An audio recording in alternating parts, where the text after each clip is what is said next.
Alright, what is going on everyone? Today we're going to be trying to unlock the Ghost from the Ghost Hunting Master event. Now from what I've heard, it sounds like I should be able to beat Tier 5 with relative ease with the current team that I have. And Tier 6 may also be possible, but it is going to be a lot more difficult. My 5-star Quincy might help me a lot on that battle, but I think I should be able to do the first 5 without using Quincy, so this is exactly what we're going to try to do. So let's go ahead and get started with the first battle.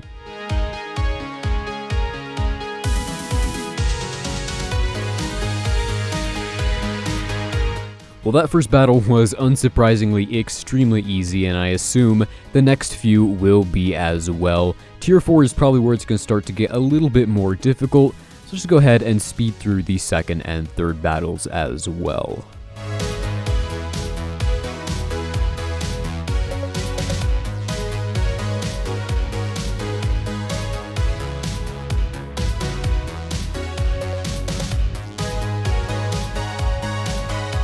And there we go, battles 2 and 3 are complete as well.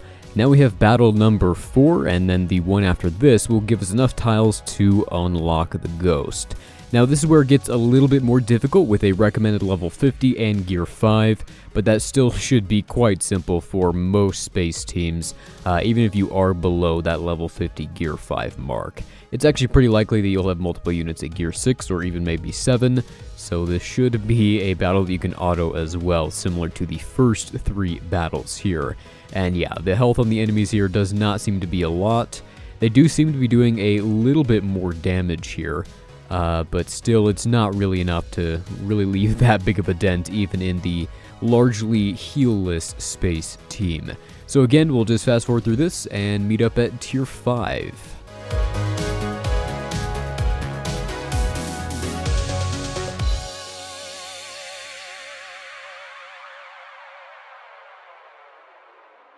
And there we go. Okay, next is tier 5, the one that of course matters, because if we win this one or not is what determines if we unlock the Ghost. So for reference, my space units are pretty well leveled.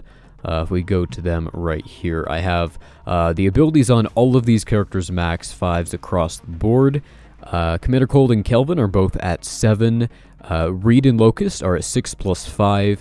And Quincy is just at a flat gear 6, all at level 60. So from what I've heard, it sounds like this will probably be a little bit overkill for tier 5, but maybe not enough for tier 6. We will have to see. But let's give this a shot, and we will try to do it without Quincy. I think that should be doable. Of course, his heals are very helpful, but most players don't have Quincy, so I'm going to try to do it without him, and we'll see how it goes.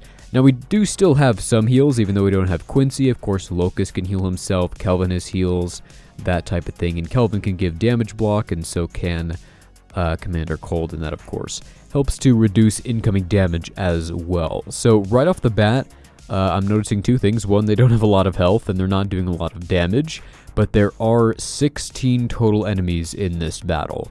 So I'm assuming that some of the enemies in the later waves will be more difficult than the ones we're seeing right here. But that's kind of to be expected. So we'll just go ahead and slowly pick through each of these units. Highwayman there did a decent amount of damage, 2k. It's not a lot, but it definitely put a little bit of a dent in Locust. Not enough to really make a difference, but that's fine. We don't really need to use that ability just yet. We'll go ahead and save that. There we go. Those units have a bit more health. Still not a whole lot. Let's go ahead and take out Kai right here, because we do not want to get hit by his ultimate, even though he's not very leveled up. It still will hurt a bit. And while we're at it, we'll take out Jay. And then if we can, we'll try to get Master Wu out of here, since his ultimate is annoying, because it doesn't really depend on how much damage he does, since it doesn't do damage. It just does all the debuffs, which are so annoying. Although it is worth checking if he's leveled up at all. Yeah. Oh, wait. He's leveled up with these abilities at 5, but he doesn't even have his ultimate. Okay, that's interesting. So I guess we don't have to worry about the ultimate here from Master Wu, even though he is at 5 stars. Actually, is that a gear 5 Master Wu? Yeah, it is. It's a gear 5. So he doesn't even have the ultimate unlocked. So this shouldn't be too hard of a battle unless the final wave of enemies is more difficult than this wave right here. Although there might be 2 more waves. See, that heal right there on Locust is very nice, because now he's almost all the way back up to full health. So there's still 9 enemies left. We're probably going to get 2 more waves here. The last wave will probably have the Ghost, and I'm assuming probably the Bazilla duo, which will be moderately difficult to beat, but if they are also Gear 5, it won't be too bad, because they won't have their ultimates, of course. And Willa and Basil's ultimates are pretty good. They just heal a lot and help to keep the team alive. Yeah, here they are. Garmadon as well. Yeah, again, not a whole lot of health. These are all the remaining units, the last 6. So honestly, Tier 5 is not that bad of a battle. I think even if your space units were like just a flat 5-star level 50, Gear 6, I think you could probably do this. It of course would be a bit more difficult, and you'd probably lose a few units. But I definitely think that it would be doable. Even if you did not have your units at level 60 Gear 7. And I don't really think you need the last ability on each of these units at level 5, because those of course use Tier 3 ability elixirs, which are very expensive. And you could probably get away with just using the blue ones for these characters. At least for Tier 5. Probably not for Tier 6. It sounds like that one is going to be a lot more difficult. And there we go, that should take out the Ghost, which it does. And now we can go after Willa. Let's try to get her out before Basil taunts. Perfect. And now, let's just go ahead and go straight for Basil. There we go. He did heal, but that's fine. That's to be expected. We're getting a bit low on health here. Let's go ahead and actually use some other abilities besides just our basics. We will go ahead and throw this on Locust now, and then we'll use this ability on Commander Cold.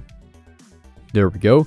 And I love right there how Locust has taunt and damage immunity. That is a really great mechanic right there when you can time that correctly, because then he just protects the entire team from taking any damage at all. And there goes Garmadon, and there goes Spooky Girl, and we've won the battle. Alright, that was really straightforward, much easier than I was expecting. But again, my units were Gear 7, level 60 with all the abilities maxed, so I'm not too surprised that I was able to win. And there we go, the Ghost is now unlocked and the first 5 tiers are completed. A full testing video will be coming shortly once I get him to Gear 6 and once I level up my Spooky Girl a little bit further. Right now she's just at 7 stars. Gear 1, level 1. I did spend my guild currency hoard on her to get her to 7 stars, so now my spooky team is looking a little bit better than it has before. Willa, Basil, the Ghost, and Zombie. Zombie is slowly getting there, but for now, my spooky team is definitely looking a little bit better thanks to the Ghost. But yeah, once I level up these characters a little bit further, then I will do a more extensive testing video. But that's going to be it for this one. Thanks for watching, and I'll see you in the next one.